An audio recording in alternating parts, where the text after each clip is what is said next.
PTM dibuka, sekolah wajib terapkan QR Code pantau penyebaran COVID-19. Pembelajaran tatap muka terbatas PTM di Kota Ambon telah berlangsung 2 Maret 2022 kemarin setelah diizinkan oleh pemerintah Kota Ambon. Dari 52 sekolah menengah pertama, hanya tersisa 2 sekolah yang belum melaksanakan PTMT. PTMT yang saat ini sudah berlangsung tentunya karena telah dinilai memenuhi standar penerapan protokol kesehatan sesuai keputusan bersama 4 menteri. Dan untuk memantau penyebaran COVID-19 terhadap para siswa, pemerintah melalui Kementerian Pendidikan, Kebudayaan, Riset, dan Teknologi mendorong penggunaan teknologi seperti Quick Response Code atau QR Code dalam memantau perkembangan pandemi di klaster pendidikan. Kepala Dinas Pendidikan Kota Ambon, Ferdinand Tasso, yang dikonfirmasi wartawan di Balai Kota Jumat 4 Maret menjelaskan, peraturan scan QR Code Peduli Lindungi khusus untuk pelajar mulai diterapkan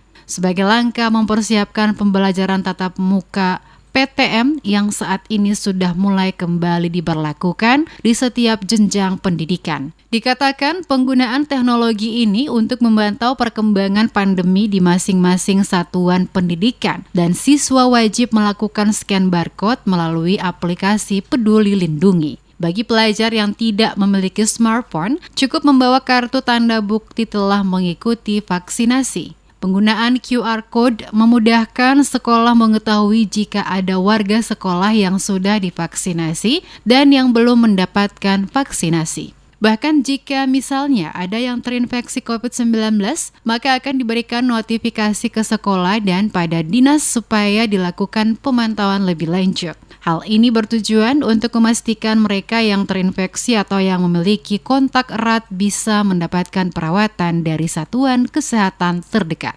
Dia berharap dengan perubahan tersebut dapat memastikan bahwa siswa, guru, maupun tenaga kependidikan, bahkan keluarga dapat terlindungi lebih baik lagi. Mereka belum punya aplikasi atau tidak berfungsi, bisa menunjukkan kartu vaksin.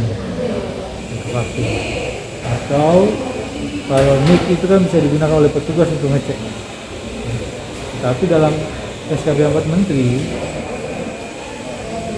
itu dibagi dalam 4 kategori itu dilindungi.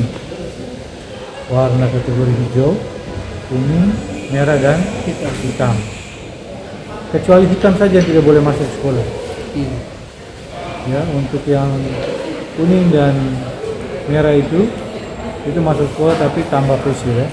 Disebutkan pembelajaran tatap muka yang dilakukan secara terbatas semata-mata demi kebaikan warga sekolah.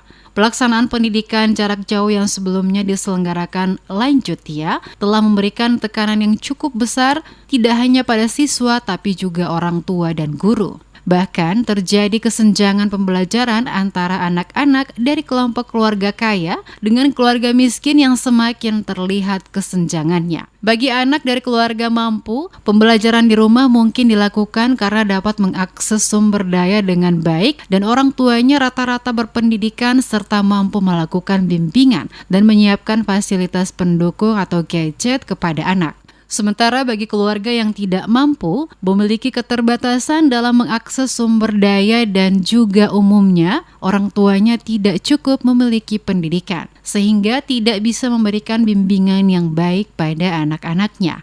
Dia menambahkan, kegiatan belajar mengajar dipersingkat waktunya dari 6 jam menjadi 4 jam pertemuan guna mematuhi peraturan protokol kesehatan pencegahan COVID-19 di sektor pendidikan.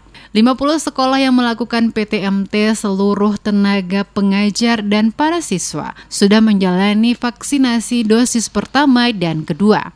Diketahui setelah PTMT diberlakukan untuk SMP, maka hal yang sama juga untuk sekolah dasar berlangsung mulai Senin 7 Maret pekan depan.